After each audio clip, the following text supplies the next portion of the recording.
Hello. ഇന്നത്തെ vlog ഒരു day in my ലൈഫാണോ എന്ന് ചോദിച്ചു കഴിഞ്ഞിരുന്നാൽ അങ്ങനെയൊന്നും പറയാൻ പറ്റില്ല കേട്ടോ. ഒരു ലൈഫിൽ കുറച്ച് കുറച്ച് എടുക്കാൻ പറ്റുന്ന ക്ലിപ്സ് മാത്രമേ എടുത്തു വെച്ചിട്ട് ചെയ്യുന്നൊരു ഷോർട്സാണ് കേട്ടോ. അപ്പോൾ നമ്മുടെ ചാനൽ തുടങ്ങിയ സമയം തൊട്ട് എന്നോട് ആൾക്കാർ ചോദിക്കുന്ന രണ്ട് ചോദ്യങ്ങളായിരുന്നു.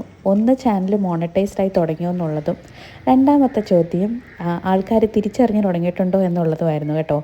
അപ്പോൾ കഴിഞ്ഞ ഒരു 2 മാസത്തിന് മുന്നേ വരെ ഒന്നും ആയിട്ടില്ല എന്നായിരുന്നു എൻ്റെ ഉത്തരം എനിക്ക് പറയാൻ പറ്റുന്നത്. പക്ഷേ ഇന്നിപ്പോൾ ഒരു ചോദ്യത്തിനുള്ള ഉത്തരവുണ്ട്. നമ്മുടെ ചാനൽ മോണിറ്റൈസ്ഡ് ആയിരിക്കുകയാണ് കേട്ടോ. പിന്നെ ഇത് വേറൊന്നല്ല, എനിക്ക് ഭയങ്കര ഇഷ്ടമാണ് ഈ പ്രഭാത കാഴ്ചകൾ. രാവിലെ അത്യാവശ്യം രാവിലെ എണീക്കുന്ന കൂട്ടത്തിലാണ് കേട്ടോ. അപ്പോൾ എനിക്കിങ്ങനെ രാവിലെ എണീറ്റിരുന്ന് പുറത്ത് പോയിരുന്ന് ഇങ്ങനെ ചായയൊക്കെ കുടിക്കുന്നത് ഭയങ്കര ഇഷ്ടമാണ്. ഒരു കിളികളുടെ കരച്ചിലൊക്കെ കേട്ട്, ഞാൻ ഈ ഭാഗത്ത് ഓഡിയോ ഒന്നും ഞാൻ മ്യൂട്ടാക്കിയില്ല കേട്ടോ. ഇപ്പോൾ കേട്ടോ കിളിയൊക്കെ കരയുന്ന സൗണ്ട്. അപ്പോൾ അങ്ങനെയൊക്കെ കേട്ടോണ്ടിരുന്ന് രാവിലെ ആ ഒരു തണുത്ത കാറ്റൊക്കെ വീശി ഇങ്ങനെ ചായയൊക്കെ കുടിക്കുന്നത് എനിക്ക് ഭയങ്കര ഇഷ്ടമാണ് കേട്ടോ. ഞാൻ മൊബൈൽ ആ സമയത്ത് അങ്ങനെ സാധാരണ എടുക്കാറില്ല. ഇന്നിപ്പോൾ ഈ ഷോർട്സ് എടുക്കാൻ വേണ്ടിയിട്ടാണ് ഞാൻ ഫോൺ കൊണ്ടുവച്ചിട്ട് അങ്ങനെ എടുത്തത് കേട്ടോ.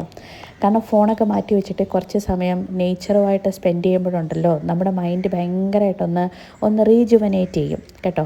ദാറ്റ്സ് ബിറ്റ് ക്വക്കി. ഇത് കാണുമ്പോൾ കുറച്ച് ഡിഫറെൻ്റായിട്ട് സ്ട്രേഞ്ചായിട്ടും ഒക്കെ തോന്നാം. രാവിലെ സമയമില്ലാത്തതിൻ്റെ ഇടയ്ക്ക് എപ്പം നമ്മളിതൊക്കെ ചെയ്യും എന്നുള്ളത്. കുറച്ച് നേരത്തെ എണീറ്റ് കഴിഞ്ഞിരുന്നാൽ നമുക്ക് കുറച്ച് ഇതിനൊക്കെ ടൈം കിട്ടും കേട്ടോ. അപ്പോൾ അങ്ങനെ എടുത്ത കുറച്ച് വീഡിയോസും ഷോർട്സും ഒക്കെയാണ് ഇതിനകത്തുള്ളത്. അപ്പോൾ ബൈ ദ വേ, നമ്മൾ പറഞ്ഞു വന്നത് നമ്മുടെ ചാനൽ മോണിറ്റൈസ്ഡ് ആയി. അതോടൊപ്പം എന്നോട് ആൾക്കാർ കുറേ ഡൗട്ട്സ് ഇതേപ്പറ്റി ചോദിക്കുന്നുണ്ട് ഇപ്പോൾ ഈ യൂട്യൂബ് ചാനലൊക്കെ നടത്തുന്ന ആൾക്കാർ. അപ്പോൾ ചാനൽ എങ്ങനെയാണ് ഞാൻ മോണിറ്റൈസ്ഡ് ആക്കി എടുത്തത് എന്നൊക്കെ ഉള്ളത് ഞാൻ ലോങ് വീഡിയോ ആയിട്ട് തന്നെ ഇട്ടിട്ടുണ്ട്. അത് ഇതിൽ റിലേറ്റഡ് വീഡിയോയിൽ ഞാൻ കൊടുത്തേക്കാം കേട്ടോ. പിന്നെ എൻ്റെ ഒരു ചാനലിൻ്റെ ജേണി വെച്ചിട്ടുള്ള കാര്യമാണ് പറയുന്നത്. അത്ര ഈസി ആയിരുന്നില്ല മോണിറ്റൈസ്ഡ് ആക്കി എടുക്കുക എന്ന് പറയുന്നത്. മോണിറ്റൈസേഷൻ പ്രോസസ്സ് വാസ് ഈസി, പക്ഷേ ആ മോണിറ്റൈസേഷൻ സ്റ്റെപ്പ് വരെ എത്താനുള്ള ജേണി അത് കുറച്ച് ഡിഫിക്കൽട്ട് തന്നെയായിരുന്നു.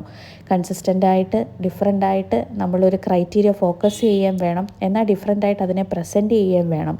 അപ്പോൾ ആ ഒരു സിസ്റ്റമൊക്കെ ഞാൻ പഠിച്ചു വരുന്നതൊക്കെ പിന്നെ തന്നെ പതുക്കെ ആയിരുന്നു.